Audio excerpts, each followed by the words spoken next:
Good morning students. आज हम पढ़ने वाले हैं कक्षा 10वीं विज्ञान में पढ़ रहे थे लेसन 2 एसिड बेस और साल्ट, अम्ल क्षार और लवण पढ़ रहे हैं। तो पिछले क्लास में बताया था अम्ल क्षार क्या होते हैं, उसका आयनन। इस पार्ट में हम पढ़ेंगे। इस पार्ट में क्या पढ़ेंगे? पीएच मान पढ़ेंगे। पीएच स्केल क्या होता है, पीएच वैल्यू क्या होती है, उसके बारे में जानेंगे। ठीक है। तो पीएच स्केल एक पैमाना होता है जिससे कोई भी विलयन है उसकी अम्लता या क्षारीयता मापी जाती है। मतलब कोई अम्ल कितना अम्ल है, मतलब कोई अम्ल कितना प्रबल है, कोई क्षार कितना प्रबल है, इसको नापने के लिए एक पैमाना तैयार किया था। सोरेनसन नामक एक वैज्ञानिक थे। 1919 में पीएच स्केल तैयार किया गया था, बनाया गया था। पीएच स्केल में जो पीएच लिखा है उसमें पी का मतलब होता है पोटेंज यानी शक्ति, मतलब कितना प्रबल है या कितना उसमें सामर्थ्य है, ये शक्ति। जैसे पीएच होता है परसेंटेज ऑफ हाइड्रोजन बोलते हैं, या फिर पोटेंशियल ऑफ हाइड्रोजन आयन, मतलब हाइड्रोजन आयन की सांद्रता कितनी है उस विलयन में, वही क्या दर्शाता है, पीएच वैल्यू जो है वही दर्शाता है हाइड्रोजन आयन की सांद्रता कितनी है। तो पी होता है परसेंटेज ऑफ हाइड्रोजन बोल सकते हो, और यहाँ पर पी का मतलब होता है पोटेंज, मतलब शक्ति ही होता है कि विलयन में कितना हाइड्रोजन आयन है।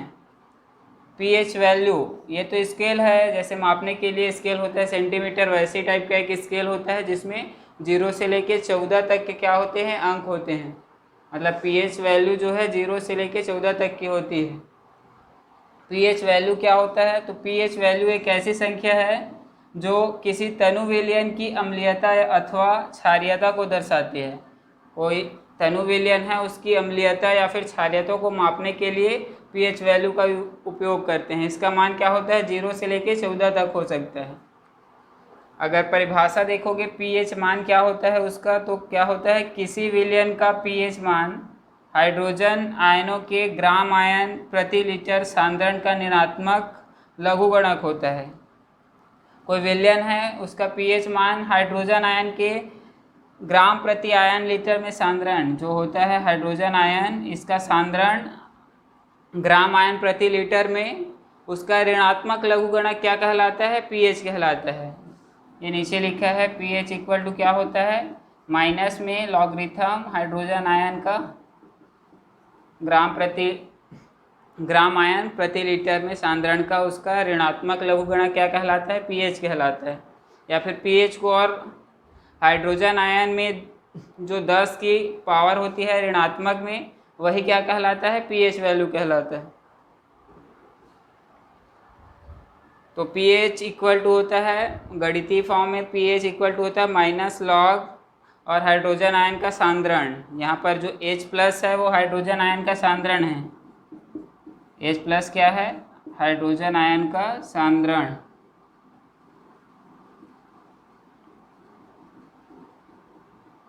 जो कि मोल पर लीटर में हो सकता है, मोल पर लीटर या फिर ग्राम आयन पर लीटर, दोनों में हो सकता है। ठीक है। उसके बाद है जल का आयनिक गुणनफल। तो ये जो मान है pH minus log H A आया है, इससे हाइड्रोजन आयन के सांद्रण को यदि दर्शाएंगे 10 की पावर में, तो 10 के पावर में जो ऋणात्मक घात होगा वही क्या होता है? पीएच मान होता है। जैसे कि मान लो दिया गया है कोई विलयन है, जैसे मान लो HCl का विलयन है,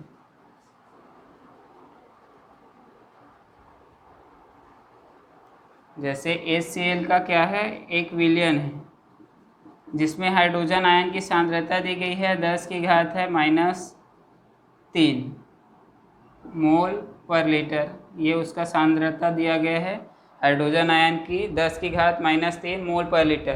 तो ये जो 10 की घात -3 है यही क्या है? पीएच वैल्यू है। पीएच क्या है? 3। तो HCl का पीएच क्या होगा? 3। मतलब हाइड्रोजन आयन के सांद्रण में जो 10 के पावर में माइनस में जो घात होता है वही क्या होता है? पीएच मान होता है। और उसको दूसरे फॉर्मेट में इस प्रकार से भी लिख सकते हो कि pH equal to minus log hydrogen ion सांद्रण उसका। फिर होता है जल का, ये आया कैसे है? तो जल का आयनिक गुणनफल, मतलब जल हमेशा क्या होता है? H2O जो होता है आंशिक रूप से आयन में विभक्त होता है हमेशा, इस फॉर्मेट में होता है H+OH। मतलब जल के कुछ अणु आयनित होते हैं, बहुत ही कम मात्रा में ऐसे अणु होते हैं जो क्या होते हैं, आयनित होते हैं, इस फॉर्मेट में रहते। तो इन अणुओं का जो आयनों का गुणनफल होता है वही क्या कहलाता है, आयनिक गुणनफल कहलाता है। तो जल का आयनिक गुणनफल कितना होता है, 10⁻⁻14 ग्राम आयन प्रति लीटर। ये जल का आयनिक गुणनफल होता है, ये याद रख लेना। जल का आयनिक गुणनफल होता है, मतलब आयनिक गुणनफल मतलब हाइड्रोजन आयन और हाइड्रोक्सिल आयन के गुणनफल को ही क्या कहते हैं, आयनिक गुणनफल कहते हैं। और इसका मान होता है 10⁻14 ग्राम आयन प्रति लीटर में। उदासीन विलयन में, अब उदासीन विलयन, ये जो H+ आयन है ये क्या होता है, अम्ल।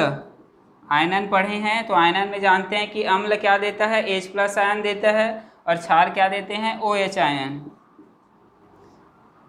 जो जितने भी क्षार हैं जल में अगर घोलोगे तो क्या देते हैं, हाइड्रोक्सिल आयन देते हैं, और अम्ल क्या देते हैं, हाइड्रोजन आयन देते हैं। तो अम्ल से हाइड्रोजन आयन आता है और क्षार से क्या आता है, हाइड्रोक्सिल आयन आता है। मतलब यदि जल के कोई भी विलयन है उसमें H+ आयन क्या होगा, अधिक मात्रा में होगा, तो विलयन क्या होगा, अम्लीय होगा। और यदि हाइड्रोक्सिल आयन अधिक मात्रा में है तब क्या होगा, विलयन क्षारीय होगा। अब जब दोनों बराबर हो, H+ का जो सांद्रण है और हाइड्रोक्सिल आयन का सांद्रण दोनों बराबर हो तो क्या होगा, विलयन उदासीन होगा। तो विलयन, अगर कोई भी विलयन उदासीन है मतलब उसमें हाइड्रोजन आयन की सांद्रण और हाइड्रोक्सिल आयन की सांद्रण क्या होगी, बराबर होगी, तभी एक दूसरे को क्या करेंगे, उदासीन करेंगे। तो उदासीन विलयन में क्या होता है, H+ = OH- आयन का सांद्रण 10⁻⁻7 ग्राम आयन प्रति लीटर होता है। शुद्ध जल क्या होता है, उदासीन होता है, तो उसमें OH आयन और हाइड्रोजन आयन दोनों की सांद्रता बराबर होती है, और कितनी होती है, 10⁻⁻7। अब -7 मतलब pH में लिखोगे तो वैल्यू क्या आएगी, 7। तो pH 7 उदासीन विलयन की क्या होती है, pH मान होता है। pH मान उदासीन विलयन के लिए कितना होता है, 7 होता है।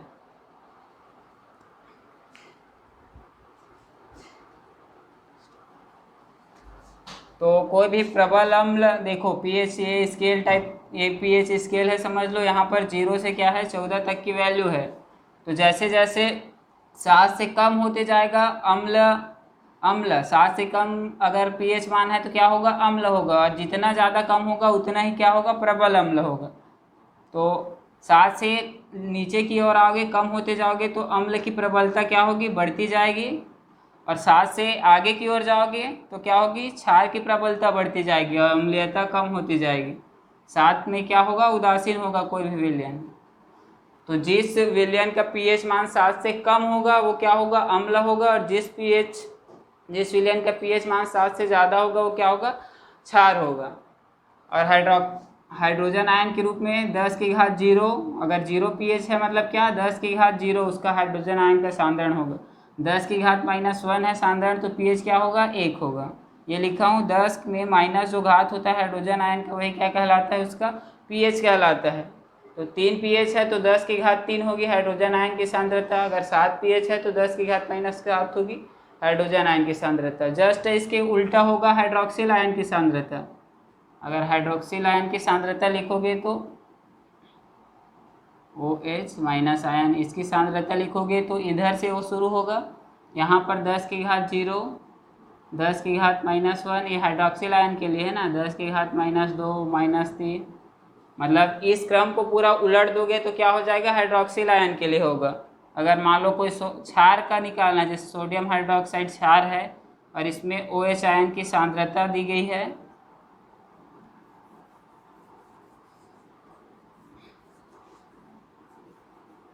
जैसे सोडियम हाइड्रोक्साइड में जो हाइड्रोक्सिल आयन है उसकी सांद्रता की गई है 10⁻-12 मोल प्रति लीटर, ये दिया गया है।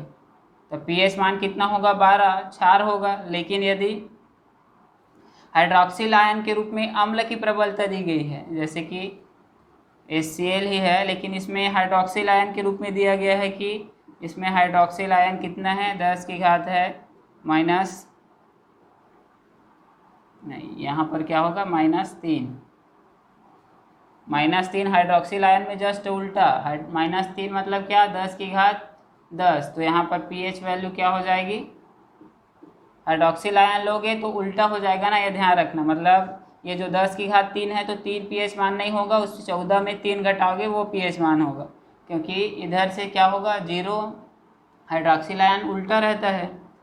तो हाइड्रोक्सिल आयन की यदि सांद्रता दी गई है तो क्या करोगे, जो माइनस ऋणात्मक में 3 है उसको 14 में घटा दोगे, तो इसका pH कितना आएगा 11। तो सोडियम, अगर कोई सोडियम हाइड्रोक्साइड है, अगर उसमें हाइड्रोक्सिल आयन 10⁻³ मोल प्रति लीटर में सांद्रण में है तो उसका जो pH मान होगा वो क्या होगा 14 - 3 को घटाना है, क्योंकि इधर से शुरू होगा तो हाइड्रोक्सिल आयन इधर 10⁻0 होगा, और 10⁻1, 10⁻2, 10⁻3 देखो तो 11 में आएगा 10⁻3। तो 14 में घटाना पड़ेगा अगर हाइड्रोक्सिल आयन की सांद्रता दी गई है तो। और अगर हाइड्रोजन, क्योंकि परिभाषा में क्या है, हाइड्रोजन आयन है, और हाइड्रोजन आयन और हाइड्रोक्सिल आयन का गुणनफल 14 होता है। तो 14 में जब हाइड्रोक्सिल की जगह हाइड्रोजन को लिखोगे तो कितना, 14 में घटाओगे तब हाइड्रोक्सिल आयन का निकलता है मान, ठीक है। तो ये ध्यान रखना, अगर हाइड्रोक्सिल आयन दिया होगा तो 14 में घटा देना, जो माइनस में जो घात दिया है उसको, उसके बाद pH निकलेगा। जैसे कि यदि और दिया है मैग्नीशियम हाइड्रोक्साइड है, इसका अगर दिया गया है 10 OH आयन का सांद्रण दिया है, मान लो 10⁻⁻5 मोल प्रति लीटर, तो इसकी अगर pH वैल्यू ज्ञात करोगे तो क्या होगा, ये माइनस है तो pH वैल्यू क्या होता है, माइनस लॉग होता है, और 10 की घात मतलब हाइड्रोजन आयन का सांद्रण होता है। अब इस हाइड्रोजन आयन को अगर OH आयन से रिप्लेस करोगे तो सबसे, अगर 10 की घात कितना है -5, तो हाइड्रोक्सिल आयन मतलब 10⁻5 मोलीटर है, तो हाइड्रोजन आयन कितना होगा, यहाँ से निकाल सकते हो, ये कितना है 10⁻5 हाइड्रोक्सिल आयन, तो हाइड्रोजन आयन निकालोगे यहाँ से तो कितना निकलेगा, H+ है इधर OH माइनस, इक्वल टू है 10⁻7 नहीं 14। अब यहाँ पर ये दिया है 10⁻5 और ये निकालना है हाइड्रोजन आयन, तो हाइड्रोजन आयन कितना निकलेगा, ये इधर गुणा में उधर जाके भाग में चला जाएगा, तो 10⁻14 और बटे में क्या होगा 10⁻5। अब ऊपर जाएगा तो क्या होगा, घट जाएगा, तो 14 में कितना 5 घटाओगे तो 10 की घात कितना आएगा -10। 14 में 5 घटाओगे तो 10 की घात -9। तो हाइड्रोजन आयन में देखो 5 घटा दिए, तो 14 में 5 घटाए कितना है 9, तो हाइड्रोजन आयन के रूप में वो क्या होगा 10 की घात 9, इसलिए इसका pH क्या होगा 9 होगा, जो इसका pH मान होगा वो क्या होगा 9 होगा। डायरेक्ट लिख सकते हो, अगर हाइड्रोक्सिल आयन दिया है तो 10⁻5 है, मतलब 14 में 5 घटाओगे कितना आएगा 9, तो वही pH मान होगा। ठीक है, आगे देखते हैं फिर। चलिए देखते हैं, कुछ विलयन हैं उनके pH मान देखते हैं।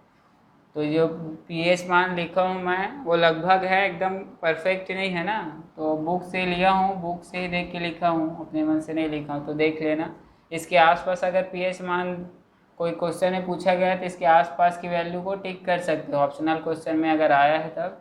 तो विलयन है जैसे 1 मोलार जो HCl है, 1 मोलरता HCl है, वो उसका जो pH वैल्यू क्या होता है 0 होता है।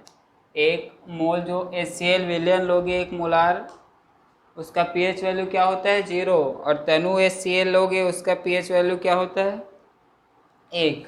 ये याद रखना, 1 मोल जो HCl होता है उसका विलयन बनाओगे 1 मोलार विलयन, वो क्या होगा 0 उसका pH मान। तनु HCl का pH मान होता है 1.0। नींबू का रस का pH होता है 2.2 से लेके 2.4 तक, मतलब 2.2 से लेके 2.4 तक हो सकता है। सिरका का पीएच होता है 2.4 से लेके 3.4 तक। संतरे का रस का पीएच होता है 3.6। टमाटर के रस का पीएच होता है 4.0 से लेके 4.4 तक। कॉफ़ी का पीएच होता है 4.5 से लेके 5.5 तक। और दूध का पीएच क्या होता है 6.5। ये दूध का याद रख लेना। दूध क्या होता है, अम्लीय होता है हल्का सा, 6.5 होता है उसका पीएच मान। तो इसमें नींबू का रस सबसे ज़्यादा अम्लीय होता है, उसके बाद टमाटर का रस उससे कम अम्लीय होता है, टमाटर का रस उससे कम अम्लीय होता है। दूध भी क्या होता है, अम्लीय होता है। उसके बाद है यूरिन, पेशाब। तो पेशाब का जो पीएच मान होता है वो क्या होता है 5.5 से लेके 7.5 तक। मतलब अम्लीय से लेके हल्का अम्लीय और क्षारीय दोनों के बीच में रहता है। तो 5.5 से लेके 7.5 तक हो सकता है यूरिन यानी पेशाब का पीएच मान, ये याद रख लेना। लार का पीएच होता है 6.5 से 7.5 तक। ये भी अम्लीय से लेके क्षारीय तक पूरा होता है। तो इसकी भी रेंज क्या है, अम्लीय ना कि अम्लीय बोल सकते हैं, नहीं क्षारीय। अलग अलग स्थिति में इसका मान 6.5 से लेके 7.5 तक चेंज हो सकता है लार का पीएच। रुधिर मतलब रक्त, ब्लड जो होता है उसका पीएच क्या होता है 7.3 से लेके 7.6 तक। मतलब जो रक्त होता है, खून, वो क्या होता है क्षारीय होता है, हल्का क्षारीय। तो 7.3 से 7.6 तक होता है उसका मान। तो इसके बीच में अगर कोई भी वैल्यू दी गई है, रुधिर का अगर पीएच मान पूछा है तो 7.3 से लेके 7.7 तक के कोई भी मान है क्या कर सकते हो, टिक कर सकते हो, सही होगा। लगभग 7.3 से 7.6 तक होता है। अंडा होता है, उसका जो विलयन बनाओगे उसमें क्या होता है क्षारीय होता है, मतलब उसका पीएच मान होता है 7.8। समुद्र का जल का पीएच होता है 8.5। धोने का सोडा आता है, धोने का सोडा क्या है, ये सोडियम कार्बोनेट धोने का सोडा है, Na2CO3 सोडियम कार्बोनेट। इसका पीएच क्या होता है 9.0। फिर चूने का पानी, कैल्शियम हाइड्रोक्साइड, इसका होता है, इसका पीएच क्या होता है 10.5, 10.5 होता है। फिर 1 मोलार सोडियम हाइड्रोक्साइड का पीएच कितना होता है 14। सबसे अधिक, अब देख सकते हो सबसे प्रबल जो अम्ल होता है क्या होता है सोडियम हाइड्रोक्साइड, इसका पीएच मान 14 है। और सबसे प्रबल क्षार क्या होता है सोडियम हाइड्रोक्साइड, जिसका पीएच मान कितना है 14। और सबसे प्रबल अम्ल होता है HCl, जिसका 1 मोलार विलयन का पीएच मान कितना होता है 0। तो 7 से पीएच मान अगर 7 से कम है मतलब क्या होता है, कोई भी विलयन पीएच मान 7 से कम है,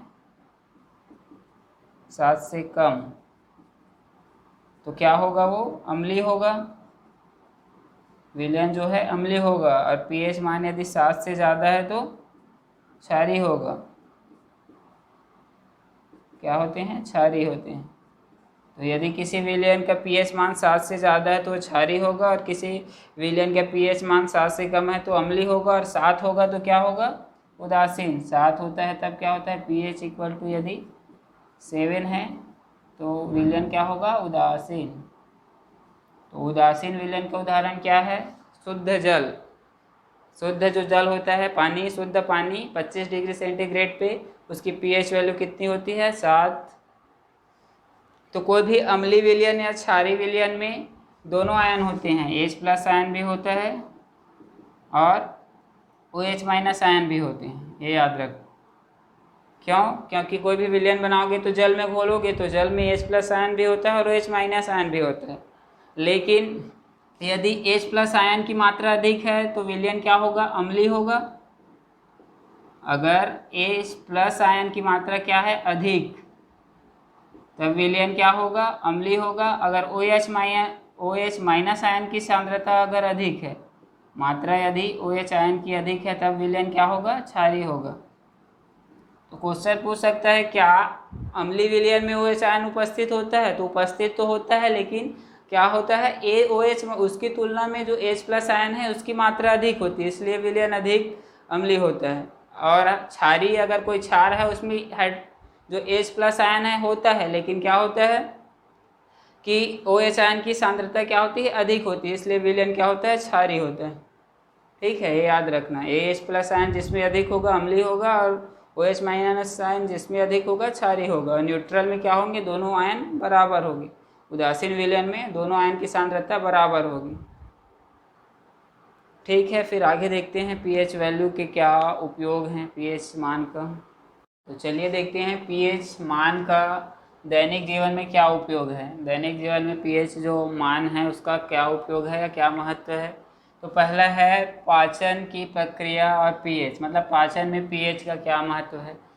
तो पाचन में हमारे जो अमाशय होता है उसमें क्या होता है, HCl अम्ल का स्त्राव होता है, मतलब हमारा जो भोजन है अम्लीय माध्यम में क्या होता है, पचता है। अगर भोजन नहीं पच पाता, अपच की स्थिति में क्या होता है, अपच मतलब भोजन नहीं पच पाता, तो अधिक मात्रा में क्या होता है, HCl स्त्रावित होने लगता है।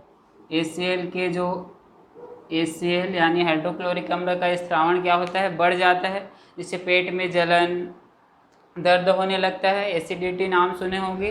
तो पीएच प्रक्रिया क्या होनी चाहिए, जो पीएच है हमारे पाचन में, पीएच एक निश्चित पीएच होना चाहिए, उससे अगर कम भी होगा तो भी क्या होगा, हमारे लिए हानिकारक होगा, और ज़्यादा भी होगा तो भी क्या होगा, हमारे लिए हानिकारक होगा। तो अगर HCl की मात्रा शरीर में ज़्यादा हो जाती है, अपच की स्थिति में क्या होता है, HCl भोजन नहीं पच रहा है इसलिए HCl का स्त्राव ज़्यादा हो जाता है बॉडी में, तो पेट में जलन होने लगती है। उसको दूर करने के लिए देखे होगे एंटासिड खाते हैं, मतलब प्रति अम्ल, जैसे कि कोई क्षार खाने का सोडा हो गया या इनो वगैरह लेते हैं, वो क्या करता है, इस HCl को न्यूट्रल करता है, उदासीन करने के लिए एंटासिड खाए जाते हैं। फिर है रक्त का पीएच और जैविक प्रक्रिया। रक्त का पीएच जनरली क्या होता है, हल्का सा क्षारीय होता है, तो उस पीएच में रक्त का जो पीएच होता है 7.3 से 7.6 के बीच, या फिर इससे थोड़ा सा कम या ज़्यादा हो सकता है। इसके आसपास जब रक्त का पीएच होता है वो क्या होता है, शरीर में जितने भी जैविक क्रियाएं हैं उनके लिए अधिक उपयुक्त होता है। मतलब जैसे कि ऑक्सीजन हीमोग्लोबिन का लेना, ऑक्सीजन से जब हीमोग्लोबिन जुड़ता है तो इसी पीएच में जुड़ता है। अगर पीएच कम हो जाता है, मान लो पीएच रक्त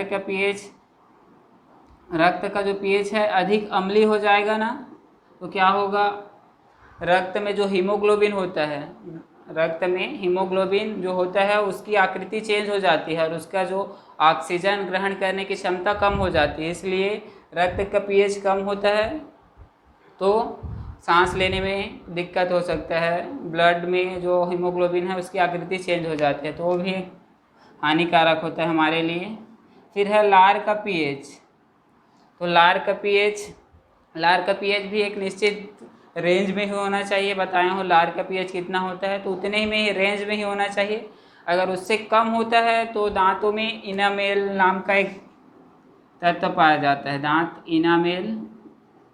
दांत में क्या होता है, इनामेल एक पार्ट होता है जो कैल्शियम से बना होता है। यदि अम्लीय माध्यम, अगर जो लार का पीएच है 5.5 से अधिक कम हो जाए, मतलब ज़्यादा अम्लीय हो जाए लार, तो क्या होगा, इनामेल सड़ने लगता है, गलने लगता है।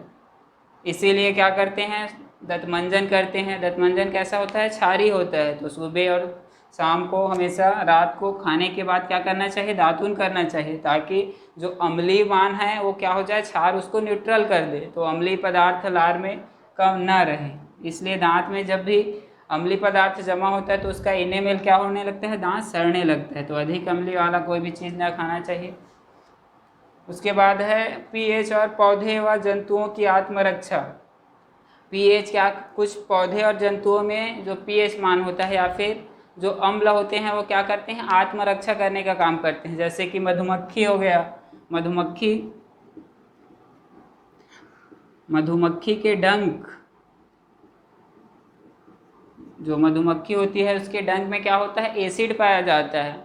डंक मारती है तो क्या होता है, जलन होता है, तो एसिड क्या काम करता है, उसकी आत्मरक्षा के काम करते हैं। मधुमक्खी हो गया, जैसे बिच्छू हो गया, बिच्छू पौधे हो गए, उसमें क्या करता है आत्मरक्षा के लिए उनमें एसिड्स या बेस पाए जाते हैं जो कि उसकी आत्मरक्षा के काम करते हैं। तो उसके बाद है मिट्टी का पीएच और फसल उत्पादन। जो मिट्टी का पीएच है 5 से 8, पीएच वैल्यू कितनी होनी चाहिए 5 से 8 होनी चाहिए। धान उत्पादन के लिए सबसे उपयुक्त होता है 5 से 8, ना 5 से कम होना चाहिए ना 8 से ज़्यादा। मिट्टी के जो पीएच वैल्यू है 5 से 8 होना चाहिए। अगर उससे कम हो गए तो मिट्टी में धान का उपज क्या हो जाएगा, कम हो जाएगा, ज़्यादा होगा तो भी कम हो जाएगा। तो मिट्टी का पीएच ये याद रखना 5 से 8 जो होता है मिट्टी का पीएच, वह फसल उत्पादन के लिए क्या होता है सबसे अधिक उपयुक्त होता है। अगर मिट्टी का पीएच कम है, मिट्टी का पीएच कम है मतलब अम्लीय है मिट्टी ज़्यादा, तो क्या डालोगे इसमें राख या फिर यूरिया डालोगे, कोई भी क्षार डालोगे ताकि उसका जो पीएच है क्या हो जाए 5 से 8 के बीच में आ जाए। और मिट्टी अधिक क्षारीय है तो उसमें अम्ल मिलाओगे ताकि उसका पीएच क्या हो जाए, कम हो जाए। फिर चलिए देखते हैं अब नेक्स्ट क्लास में इसके आगे का पढ़ेंगे, लवण पढ़ेंगे, ठीक है।